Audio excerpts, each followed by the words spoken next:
Puede ser por el chat o puede ser con una reacción tipo la manito arriba, ¿sí? A ver, primera pregunta.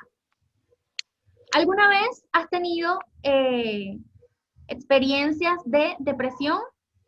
Tal cual. ¿Alguna vez has tenido experiencias de depresión? Y en mi caso, si las he tenido, entonces pongo la manito. ¿Bien? Excelente. ¿Alguien más? Exacto. Por aquí están escribiendo por el chat. Buenísimo. Tranquilos que solo es sí o no, ¿ok? No es que échanos el cuento. No, tranquilo. Tranquilo, todavía no vamos a pelear.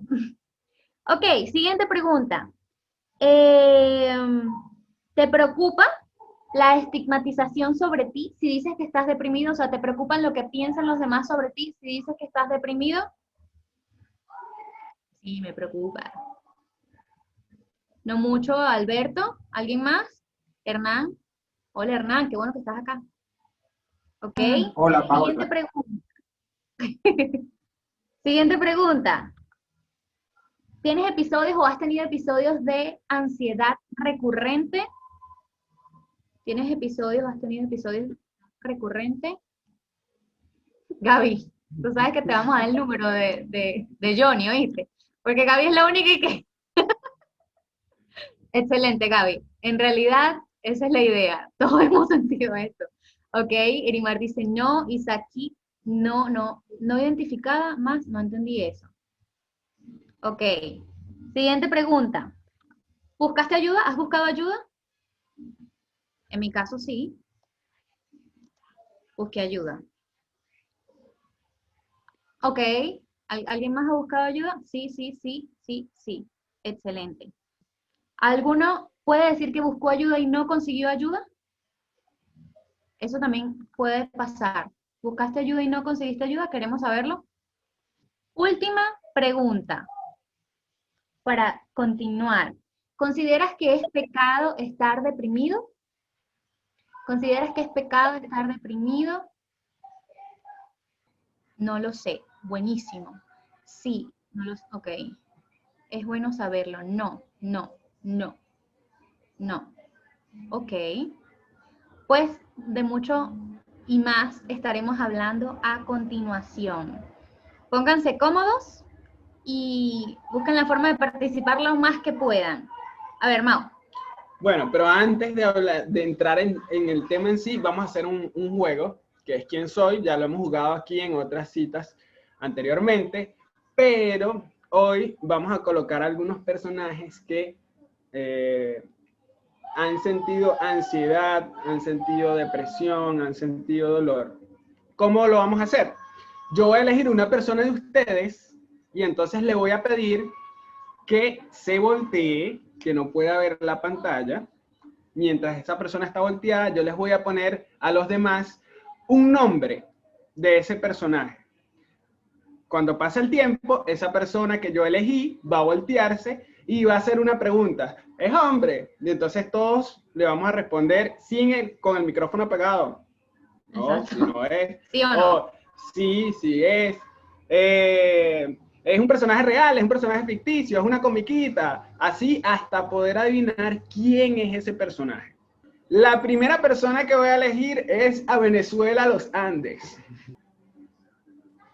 Ajá, vamos a esperar. Ok, ya Venezuela Los Andes se volteó. Venezuela lo antes. Ya va. Vamos entonces a compartir pantalla para que ustedes vean la primera persona. Ok, esta es nuestra primera persona. Ok, Gracias, gracias. listo, Venezuela. Puedes voltear Puedes activar tu micrófono también. y hacer tus ¿Ella preguntas. es mujer? No. No. ¿Cuántas preguntas tengo que hacer? ¿Cuántas oportunidades tengo? Dale, dale. Hasta que consiga la persona. Más o menos. O hasta que nos aburramos y ya. Vamos.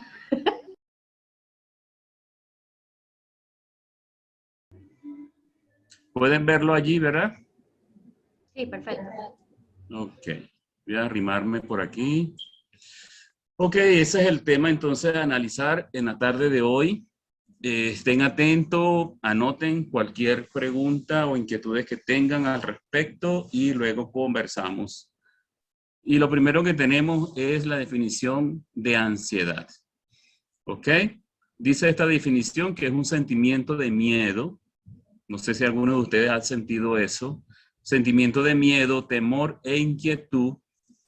Puede hacer que sude, se siente inquieto y puede tener palpitaciones.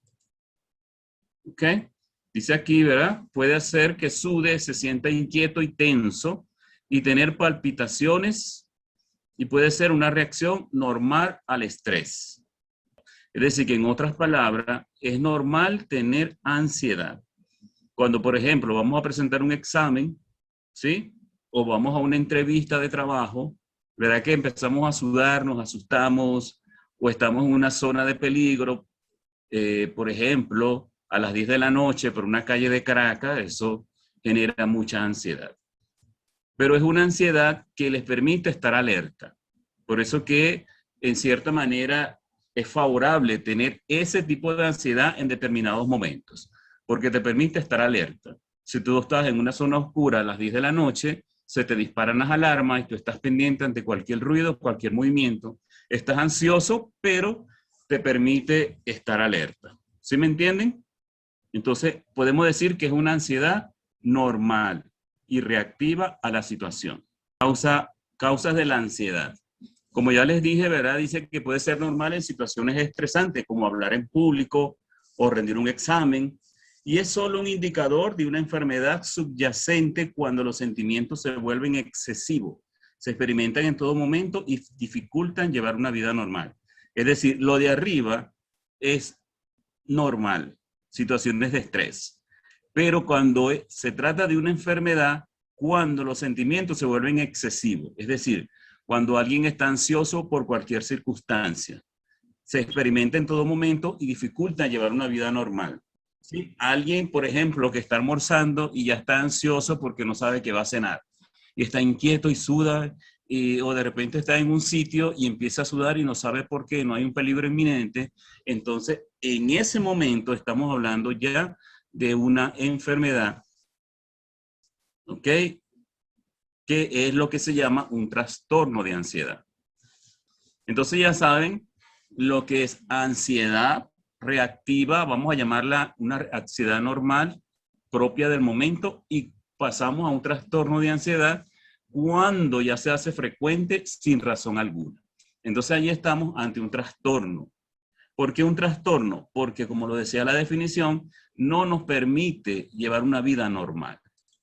¿Qué es lo que caracteriza un trastorno de ansiedad? Allí lo vemos, ¿verdad? Preocupaciones y miedos intensos, excesivos y persistentes sobre situaciones diarias. No es normal estar en una constante ansiedad. Por cualquier cosa, la persona está ansiosa, está llena de miedo, suda, está temblorosa. Y le preguntan por qué está así y no sabe explicar. Dice que se dan episodios repetitivos y repentinos. Ese es el otro aspecto importante. Que la persona puede estar con ustedes conversando y de repente le da la crisis de ansiedad. ¿Sí? Y dice que es intensa, un miedo o terror que alcanza un máximo en una cuestión de minutos, lo que algunos conocemos como ataques de pánico. No sé si ustedes han tenido a alguien cercano a ustedes que les dé algo como esto y ustedes no saben, pero bueno, ¿qué le pasa a esta persona? Si estamos conversando de lo más normal y de repente le da esa crisis así y no sabe qué está pasando. ¿Ve? Entonces, wow, tengo pánico y empieza a sudar y la taquicardia y todos esos síntomas. Y dice la tercera definición que dice, interfiere con las actividades diarias. Son difíciles de controlar, son desproporcionados en comparación con el peligro real y pueden durar un largo tiempo. Es decir, ¿por qué dificultan las actividades diarias? Porque de repente ustedes salieron con alguien que sufre de pánico y están en una casa de familia viendo una película y le dio la crisis de pánico. Wow, pero no, vámonos. Y hay que salir corriendo. ¿Qué pasa con esto? No lo puede controlar, ¿sí? Entonces, eso dificulta las actividades diarias de una persona que sufre de estos trastornos. Por eso se le llama trastorno, precisamente porque dificultan sus actividades diarias. ¿Cuáles son los tipos de trastorno de ansiedad?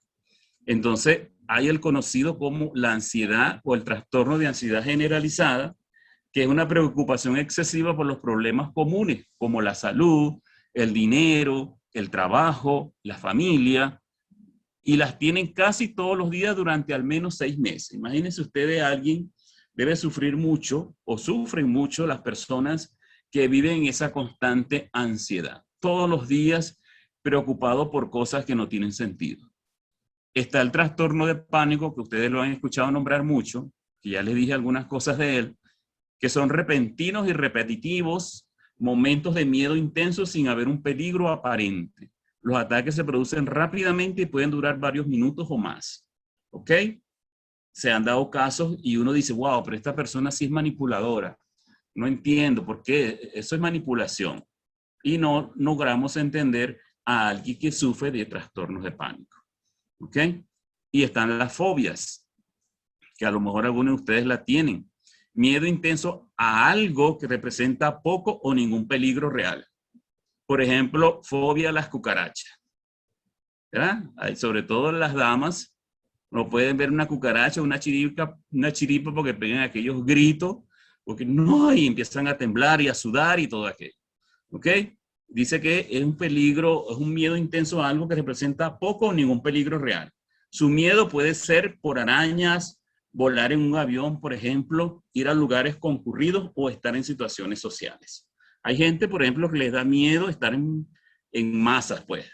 De repente tú le invitas al cine o a recorrer un centro comercial y no toleran la multitud a su alrededor. ¿Ok? Le tienen miedo a las multitudes. Ustedes no se saben explicar por qué, pero eso existe. ¿Entiende? Y por eso insisto que es un trastorno porque dificulta sus actividades diarias. Personas de riesgo de adquirir ¿qué? El trastorno de ansiedad. Hay ciertos rasgos en la personalidad de algunos individuos, por ejemplo, las personas que son tímidas o retraídas en situaciones nuevas. Alguien que es muy tímido, muy callado, y tú de repente lo invitas a una fiesta donde hay mucha gente extrovertida, y lo quieren sacar o quieren conversar con él, pues entra en una crisis porque su personalidad no le da para tolerar un ambiente tan expansivo como ese. Eventos traumáticos en la infancia o en la edad adulta, ¿ok? En la infancia sabemos que se sufre de muchos traumas, muchos abusos sexuales, psicológicos, pues, y eso va a repercutir en la edad adulta. También como antecedentes familiares, pendiente con esto, ¿ok? Cuando ustedes ven a alguien que sufre de ansiedad, antecedentes familiares de ansiedad o de otros trastornos mentales. Eso es algo bien importante que debemos tener presente, porque este tipo de enfermedad, y oído con esto, tiende a ser hereditario. Entonces hay que indagar un poco. ¿En tu familia hay alguno que sufra de esto? ¿O tú eres el primero? ¿Cómo empezó esto? ¿En qué momento? En fin, es importante porque son personas de riesgo. Y algunas afecciones de salud física con problemas de tiroides o arritmias, ¿sí? Estas personas tienden a sufrir de trastornos de ansiedad porque pues piensan mucho en su salud. Si sufren de alguna enfermedad, creen que en cualquier momento pueden morirse y andan en ese constante miedo. ¿De acuerdo? Entonces es importante tener ese detalle por allí. ¿Cuáles son los síntomas? Algunos ya se los mencioné. Fíjense. Pensamientos o creencias de contenido negativo. Esto es muy importante, muchachos. Difíciles de controlar. ¿Por qué? Porque la persona que está en ansiedad siempre anda con un pensamiento negativo hacia el futuro. ¿Sí? Tiene miedo al futuro porque quizás no puede controlar, no puede saber qué va a venir. Y entonces pues eso le crea una angustia, le crea una ansiedad. Por ponerte el caso, está desempleado y está ansioso porque cree que no puede vivir sin un empleo, cree que sin empleo pues no puede llegar a sostener a su familia, sin empleo no puede alcanzar metas, y eso le va generando un trastorno de ansiedad. Eso le hace sentir inquietos y tensos e interfieren con su vida diaria. No desaparecen y pueden empeorar con el tiempo. Ya va, que creo que me están escribiendo acá. Ok, ya. Síntomas físicos como latidos cardíacos fuertes, o rápido, dolores y molestias inexplicables, mareo y falta de aire, ¿sí? No sé cuántos de ustedes han tenido la experiencia de estar a alguien con un trastorno de ansiedad y él siente, muchachos, literalmente la sensación de morirse. Siente que le falta el aire, que se asfixia, y Dios mío, y la taquicardia a millón. Eso es muy típico en las personas con un trastorno de ansiedad. Hay cambios en el comportamiento, como evitar actividades cotidianas que solía hacer, ¿sí? Esta persona, sobre todo si viene con algún trauma, por ponerle un ejemplo, alguien que ha sido secuestrado, ¿sí? Esa persona le tiene miedo a salir a la calle, tiene miedo a compartir con otras personas que no conoce, porque le ha creado, eso ha creado, pues se le ha hecho un trauma y eso le genera una ansiedad. El uso de cafeína y otras sustancias y ciertos medicamentos pueden empeorar sus síntomas, ¿sí? Entonces, encontramos personas que están aferradas a algunas adicciones, como el café, como el cigarro, el alcohol, algunos caen en droga, en fin, pues hay muchas sustancias a las que las personas se hacen dependientes, algunos a los medicamentos. El medicamento, por ejemplo, el profesional le indica un ansiolítico y él abusa de la dosis, porque siente que sin ansiolítico no puede estar. Entonces, hay que estar pendiente con estas personas, ¿ok? Muy bien. Ahora la parte que a ustedes les toca. ¿Cómo ayudar en caso de una crisis de ansiedad? Escúchenme bien. No en una ansiedad cualquiera. Estoy hablándoles cuando la persona, por ejemplo, tiene una crisis de pánico. ¿Qué podemos hacer allí? Si ustedes están al frente de alguien con una crisis de pánico. Lo primero que dice aquí, no le digas que se calme. Sí, a veces nosotros, cuando no sabemos qué hacer, lo primero que le dice y de paso se lo grita, cálmate. Primero, cálmate. Dice aquí, lo primero que hay que hacer es no le digas que se calme. Este tipo de indicaciones son totalmente contraproducentes. Si la persona pudiera calmarse solo con quererlo, lo haría de inmediato y no estaría pasando por la crisis. ¿Sí? O sea, si fuera solo de calmarse, sí, está bien. Ya, me calmé. No, no es así de fácil, pues. De este modo, animar a una persona con ansiedad a intentar bloquear ese sentimiento la lleva a frustrarse aún más por no poder eliminar inmediatamente esa clase de contenidos mentales. ¿Me entienden? Cuando nosotros le decimos a esa persona, cálmate, pero cálmate, le estamos creando más bien más ansiedad, porque él quisiera calmarse, él quisiera salir de eso, pero no puede. Entonces, más bien lo que hacemos es hacerlo sentir frustrado de no poder calmarse de inmediato. Lo segundo es déjale espacio, pero ofrece tu ayuda. ¿Ok? Dice que la persona que está sufriendo una crisis de ansiedad generalmente se sentirá más seguro si siente que hay alguien cerca que pueda ayudarle y atenderle en ese momento. Es decir, si alguien está con una crisis de pánico, con decirle, mira, aquí estoy. Puedes contar conmigo, aquí está mi mano, aquí no estás solo, que puedo ayudarte, cuenta para lo que sea. Sin embargo, dice que es necesario que disponga de cierto espacio, en el sentido de que no es conveniente que se reúna una gran cantidad de gente a su alrededor, ya que facilita al ponerse aún más ansioso. Cuando ustedes vean a alguien con una crisis de ansiedad, lo primero que hay que abrirle espacio, que él sienta que tiene aire para respirar, y que eso pues le da de alguna manera más tranquilidad de donde se encuentra. Y por supuesto, sentir que alguien está allí. También otra de las ayudas que le podemos dar es ayúdale a centrarse en un estímulo fijo diferente a sus sensaciones de ahogo o sufrimiento. ¿Qué significa esto? Que la persona en una crisis de pánico está centrada en lo que siente. Siente que se ahoga, siente que el corazón se le va a salir, siente que no puede respirar. Entonces, ¿qué es lo que debemos hacer nosotros? Vamos a tratar de sacarlo de ese estímulo. Puede ser de ayuda el intentar que mantengan el contacto visual contigo y ayudarles a focalizar la atención en aspectos como su propia respiración. Es decir, mírame a los ojos. Vas a ir conmigo respirando. Respira conmigo. Entonces, tú respiras, haces un respiro profundo y le pides a él que imite ese movimiento o esa respiración que tú estás haciendo. Y eso le va a ayudar a sacarlo de su enfoque que está centrado en lo que él está sintiendo. Lo cuarto es, intenta ayudarle a realizar respiraciones más profundas, evitando la hiperventilación y la sensación de ahogo. Porque ¿qué es lo que pasa? Con la hiperventilación, y yo creo que muchos saben eso, pues la calidad de oxígeno que llega a los pulmones y de ahí al cerebro es de muy baja calidad. La saturación es muy baja. Entonces, por supuesto, hiperventilar es respirar y, por supuesto, la calidad de oxígeno no es buena. Entonces, ¿qué hacemos nosotros? ¿Cuál es la ayuda? Vamos a respirar juntos. Entonces, tú le dices, vamos a respirar, tú respiras profunda, cuenta hasta 10 y bota poco a poco. Tú lo haces y que él imite lo que tú estás haciendo. Eso les va a ayudar mucho en ese momento. ¿Ok? No te dejes llevar por el pánico.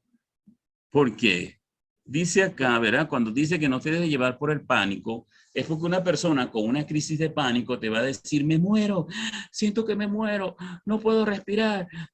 Tú no te puedes dejar llevar por el pánico que esa persona está sintiendo. Es necesario intentar conservar la calma y actuar con decisión, de manera que actuar sea un estímulo tranquilizador para quien tiene el ataque, ¿sí? Es decir, alguien con un ataque de pánico necesita a alguien con firmeza, a alguien que le diga, ya va. Primero, intenta respirar conmigo, lo que ya le expliqué. Mírame a los ojos, ¿sí? Y trata de respirar pausadamente.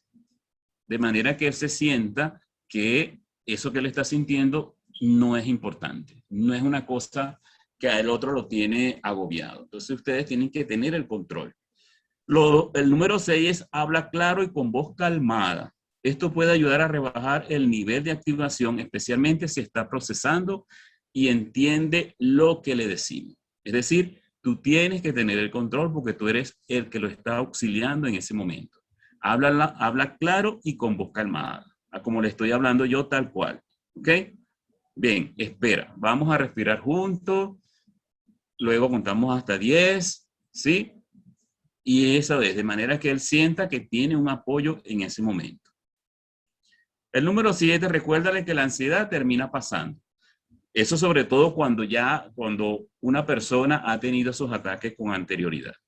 Se trata de intentar recordarles que a pesar de que las sensaciones son muy intensas y desagradables, estas crisis no son peligrosas para su vida y que poco a poco sus síntomas van a ir desapareciendo. Pero mosca con esto que dice al final. Eso sí, siempre hay que valorar que sea en verdad una crisis de ansiedad. Mosca pues que sea en verdad una persona, por ejemplo, con una crisis de asma, ¿ok? O cualquier otra enfermedad, alguien que sufra del corazón y siente que el corazón, eso tienen que tenerlo presente. ¿De acuerdo? O sea, hay que estar seguro que en verdad es una crisis de pánico y no es alguien que tiene una enfermedad de base. Entonces, son algunas herramientas que tenemos a la mano para poder ayudarle a esta persona. Decirle, mira, eso que tú estás sintiendo ahorita es normal en una crisis de pánico, ¿sí? Simplemente trata de respirar, trata de desviar o evaluar a ustedes ese pensamiento que está teniendo allí. Eso también lo vamos a revisar. Dice allí, aquí está, propone interpretaciones alternativas. ¿Qué significa eso? Proponer buscar interpretaciones alternativas a sus pensamientos perturbadores y preocupaciones que resulten disfuncionales o limitadores. Por ejemplo, supóngase que ustedes están en la calle con alguien y esa persona vio pasar una moto y entró en pánico. Entonces tú tienes que conversar. ¿Qué pasó? ¿Por qué te pusiste así? Bueno, no, que pasó la moto y me va a robar y me va a matar y no sé qué. Entonces ustedes tienen que, como ya les expliqué también, hablarle con voz clara y calmado. A ver, yo vi que la moto pasó y siguió. O sea, ¿qué te va a hacer ese motorizado? Si tuviese que hacer algo, se devolviera y estuviera aquí, pero ya tú ves que siguió de largo. Entonces, ¿por qué tienes que pensar de esa forma? ¿Me entienden? Esa es la idea, pues. Tratar de ver qué hay en el pensamiento de esa persona y cambiar la interpretación que él está teniendo. No, que mañana tengo un examen y me van a raspar. Y Dios mío, ¿pero por qué? A ver, ¿por qué tienes que pensar que te van a raspar? Tú estás estudiando, ¿cierto? Te estás preparando para ese examen. Entonces, ¿por qué razón tú tienes que pensar que te van a raspar? Primero, no ha llegado el examen. Y segundo, tú estás estudiando para ese examen. Ahora, si no está estudiando, hay que animarlo a que estudie porque eso es lo que le va a dar la seguridad de que va a poder aprobar ese examen. ¿Ok? El número 9 también es muy importante, centrarse en el aquí y el ahora. Porque como ya les dije al inicio, el problema de la ansiedad es que la persona piensa en el futuro y piensa de forma negativa. Entonces, nosotros tenemos que traerlo al momento. A ver, ¿cuál es el momento actual? ¿Cómo estás tú ahora? ¿Sí? Ah, el examen es mañana, ¿no? Primero, todavía tienes tiempo de estudiar. En fin, lo que hay es que ubicarlo en el momento en el que estamos. ¿Me explico? ¿Sí o no? ¿Sí? Muy bien. Y en última instancia, si ustedes ven que es muy intenso y que ya todo lo que ustedes han hecho, quizás lo calmaron, pero no lo ayudaron del todo, entonces está la número 10, recomendar buscar ayuda profesional y espiritual. Eso le va a ayudar muchísimo. Y si es cristiano, pues animarlo a través de la palabra de Dios, con pasajes bíblicos que también tenemos al final. Esas promesas también dan aliento y dan fuerza. Entonces, eso le va a ayudar. Y la ayuda profesional también. Entonces, es importante tener esas herramientas a la mano. ¿Estamos bien hasta aquí? Muy bien. Eso es como decir lo básico en la ansiedad. Ya de ponerse a medicar, que toma ansiolítico, que toma esto, que toma aquello, eso se lo dejan ustedes a los profesionales. Ahora, si usted es un profesional de esa área, chévere. Usted le indica, le da su récipe y pues lo ayuda a que lo pueda adquirir. De resto, si siente que ya con lo que ustedes hicieron no pudieron, es mejor referirlo a un profesional. Muy bien.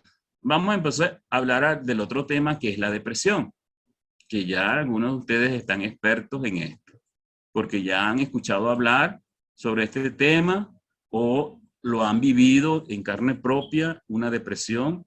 Y vamos a ver entonces qué es una depresión. Cómo saber o cuándo decir, mira, yo estoy deprimido, estoy enfermo. Fíjense, dice acá, ¿verdad?, que la depresión es una alteración de la salud mental frecuente que se caracteriza por la presencia de tristeza, pérdida de interés o placer, sentimientos de culpa o falta de autoestima, trastornos del sueño o del apetito, sensación de cansancio y falta de concentración. Muy bien lo describía Paola en el video que hizo.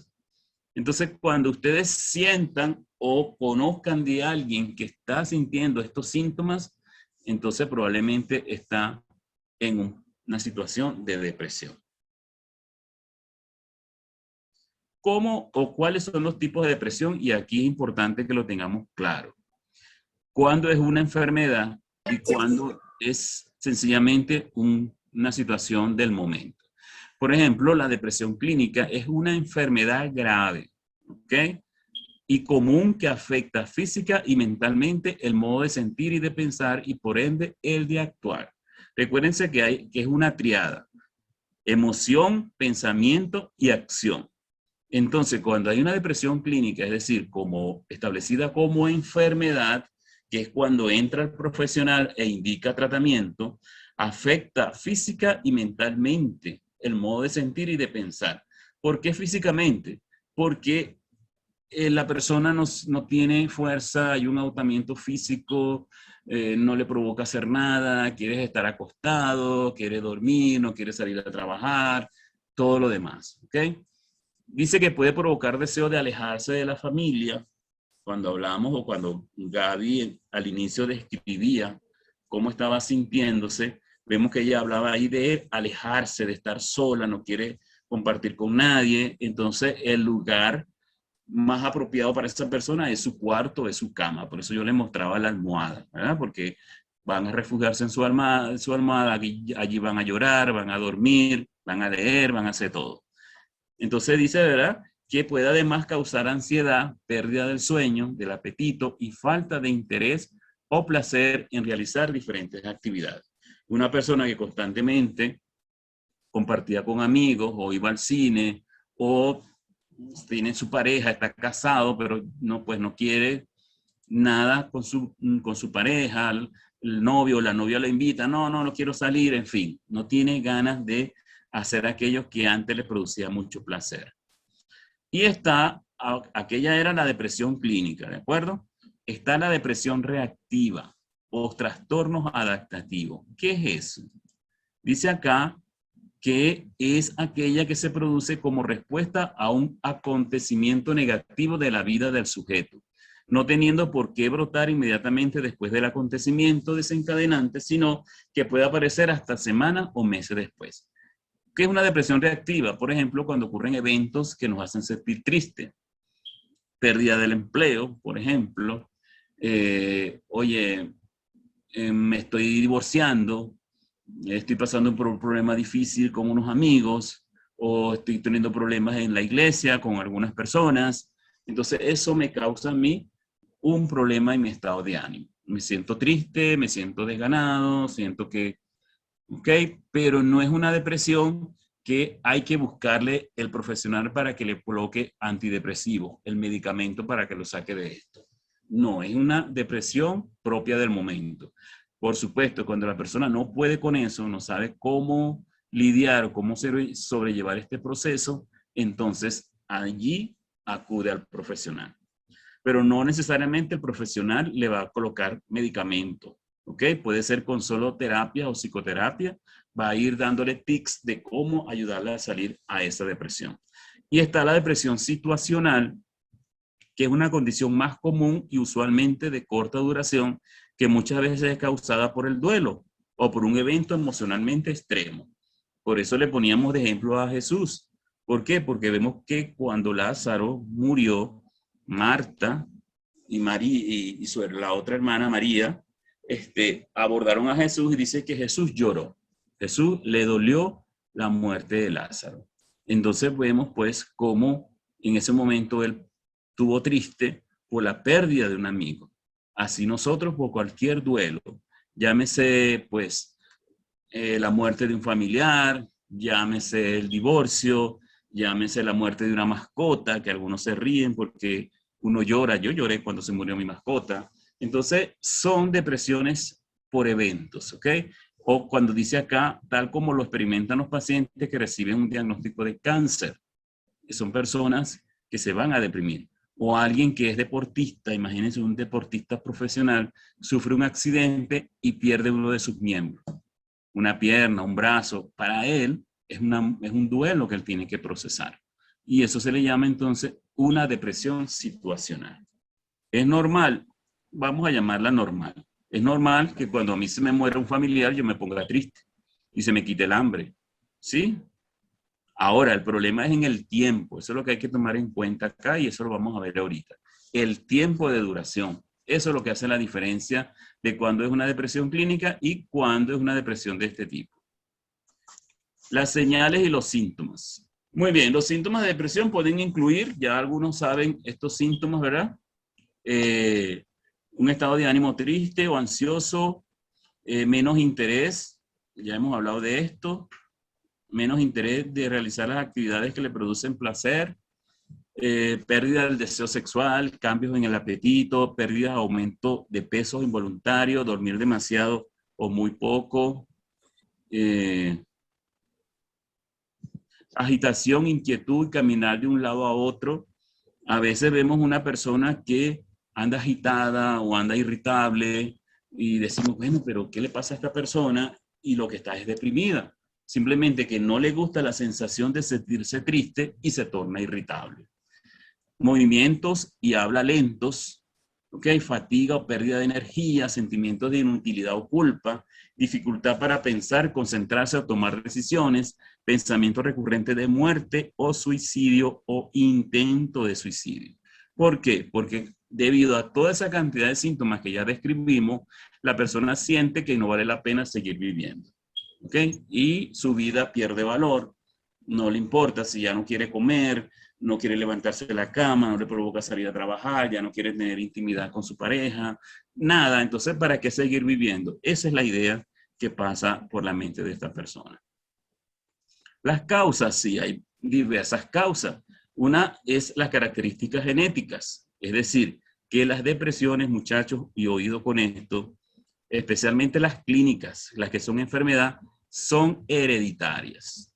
Por eso es que cuando uno tiene un paciente que sufre, que está deprimido, uno indaga en los antecedentes de la familia.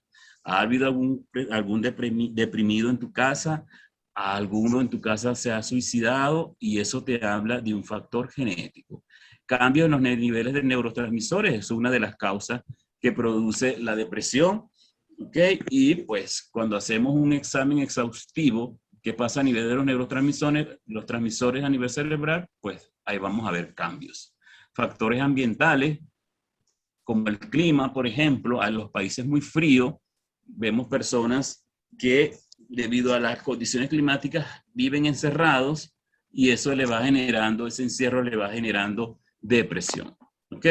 Los factores psicológicos y sociales, como ya también les hablé algo, el tipo de personalidad, cuáles son los pensamientos o qué tipo de pensamiento está teniendo esa persona, cómo está la autoestima de esa persona, cómo están las condiciones sociales, por ejemplo, ahorita con el problema del COVID, la situación económica, la situación política allá en Venezuela, pues encontramos a muchas personas con depresión, porque sienten que no pueden con eso. Yo sé que eso no lo publican, pero han aumentado el número de suicidios en Venezuela producto de todas estas circunstancias. Hace 2 o 3 días, en nuestro grupo de psicólogos y psiquiatras, nos informaron de una paciente pues, que intentó suicidarse con su niña, no lo logró, entonces andaban buscando un centro que la pudieran ingresar. En vista de la situación del país, no había dónde ingresar. En fin, todo eso va aumentando las condiciones. Y están otras condiciones como el trastorno bipolar, que yo me imagino que ustedes también han escuchado hablar de eso, ¿ok? Que es un trastorno que se caracteriza por periodos de euforia y periodos de depresión. Ese es un trastorno bipolar. Están los traumatismos craneoencefálicos. Por ejemplo, cuando una persona ha sufrido un accidente de tránsito y se produce un daño cerebral, eso, pasado el tiempo, empieza a producir cambios en el humor. Están los trastornos de tiroides. Aquellas personas que sufren de tiroides tienen que estar pendientes de su estado de ánimo. Los que sufren de epilepsia de igual forma. ¿Ok? Entonces, todo esto pueden ser causas. Se lo estoy diciendo así de manera rápida como para no cargarlos de tanta información y pasar a lo que realmente queremos, que es las preguntas. 12 consejos, y esto sí es importante para ustedes, perdón.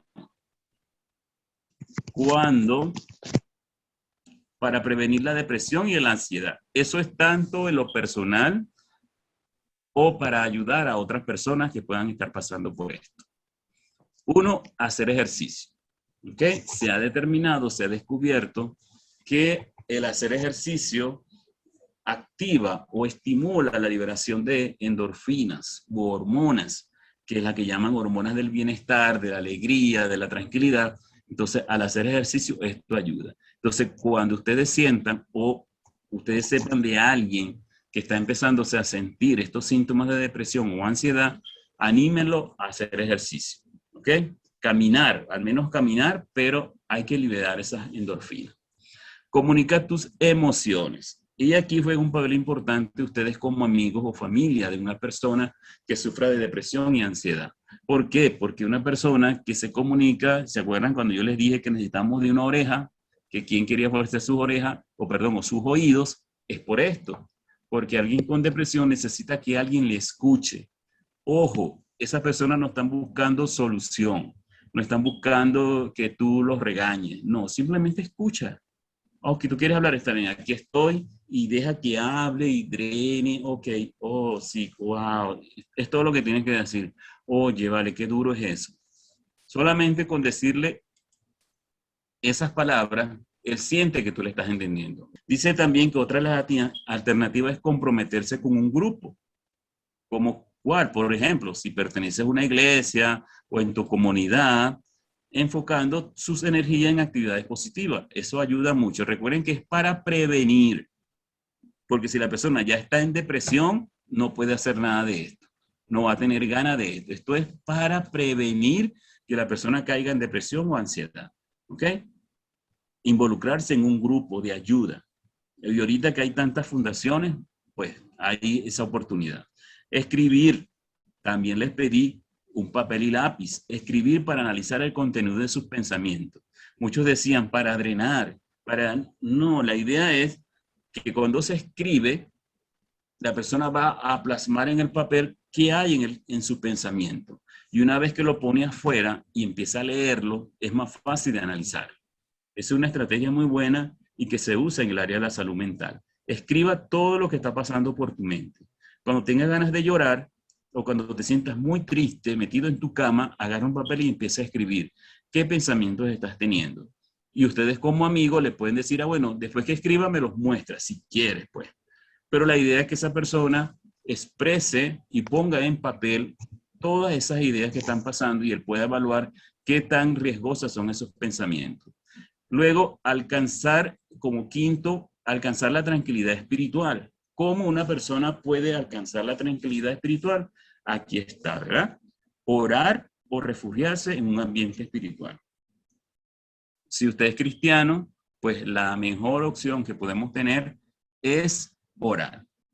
Y ahorita vamos a ver algunos pasajes que la Biblia nos habla sobre cómo prevenir todos estos síntomas. Y si la Biblia lo establece es porque, aún siendo cristianos, tenemos el riesgo de poder pasar por una de ellas. Pero ante cualquiera sea las circunstancias, los síntomas, hay que orar. Y todos sabemos, o la mayoría sabemos, que orar es hablar sencillamente con Dios, como habla con un amigo. No es rezar. Acuérdate que rezar es repetir una frase. Orar es hablar como cuando uno habla con un amigo. Eso es orar. Entonces, vaya a un amigo cristiano o vaya delante de Dios allí en su cama donde esté y ore. Y eso va a ayudar muchísimo en estos estados de ánimo. El número 6, descubre qué te hace feliz o qué hace feliz a esa persona. Es decir, hágase la pregunta, ¿qué es lo que te motiva día a día para cumplir con tu objetivo? Esto es lo que debes preguntarte y sobre todo si sientes que vas a iniciar los síntomas de depresión o ansiedad. Sí, es muy importante. ¿Qué te motiva a seguir adelante? Si eres papá o eres mamá o tienes proyectos de vida o tienes un plan o tienes un ministerio que Dios te ha dado. Wow, porque yo me tengo que sentir así si Dios quiere usarme, Dios tiene grandes planes para mí y eso me motiva a seguir adelante. Entonces, descubrir qué es lo que te llena, por qué tú sigues luchando en la vida, ¿ok? Ayuda al otro, es decir, cuando esta persona dice acá que inscribirse a un voluntariado es una forma adecuada para encauzar tus sentimientos hacia algo positivo y elevar el autoestima.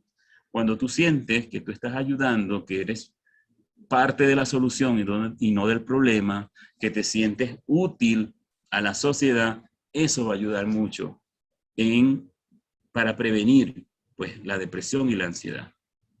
Y el número 8 es aprende a pasar el tiempo contigo mismo. ¿Cómo es eso? Es primordial que te enfoques en hacer algo que te haga sentir mejor. ¿Qué es lo que a mí me agrada y me satisface a mí mismo? O sea, a mí me gusta, por ejemplo, leer. ¿Qué tipo de lectura? O me gusta cierto tipo de película. O me gusta leer la Biblia. ¿Qué libro de la Biblia es el que más me gusta? Eso me llena. Entonces usted se va solo allí y pues ahí disfruta de su tiempo consigo mismo, ¿ok? Otra de las maneras de prevenir oído, esto es prevención. Adopta una mascota. Puede ayudar a que te sientas acompañado, enfocando toda la atención hacia él. Los animales proporcionan amor incondicional siempre y pueden ser útiles en momentos depresivos. También toma nota de tus actividades. ¿Esto con qué fin? Es decir, yo agarro mi papel y lápiz y empiezo todas las actividades que hago en las 24 horas. Ok, yo me levanté tal hora y voy escribiendo cada actividad. Y dice aquí, esto te ayudará a darte cuenta de que todo lo que haces conlleva valores positivos y negativos. Es darte cuenta de la diferencia importante para valorar los buenos momentos del día y hacer un esfuerzo por cambiar lo negativo. Es decir, yo anoto todo lo que hice en el día y empiezo en la noche a evaluar qué hice positivo, qué hice negativo y empezar a hacer cambios, tratar de que eso que era negativo, pasarlo a que sea positivo. Y el sentido del humor es importante, ¿verdad? El reír es terapéutico y eso es una frase que muchos conocemos. El reír ayuda, hace que tu ánimo aumente y tengas una perspectiva de la vida sencilla, más sencilla, sin agobiarte por problemas o situaciones desagradables. Es decir, es siempre procurar estar de buen ánimo y evaluarse uno mismo. Wow, porque a veces uno está tan de mal humor que uno dice aquello de que estoy que ni yo mismo me tolero, imagínense. Así estará el humor de esa persona. Entonces, eso puede pasar. ¿Cómo ayudar a un amigo con depresión? Aquí sí ya es poniéndose en el rol de amigo, de ayudador. En el anterior era en caso de que yo la tenga o que conozca a alguien que tenga depresión. Pero aquí ya es desde afuera. ¿Cómo ayudar a un amigo con depresión? Primero,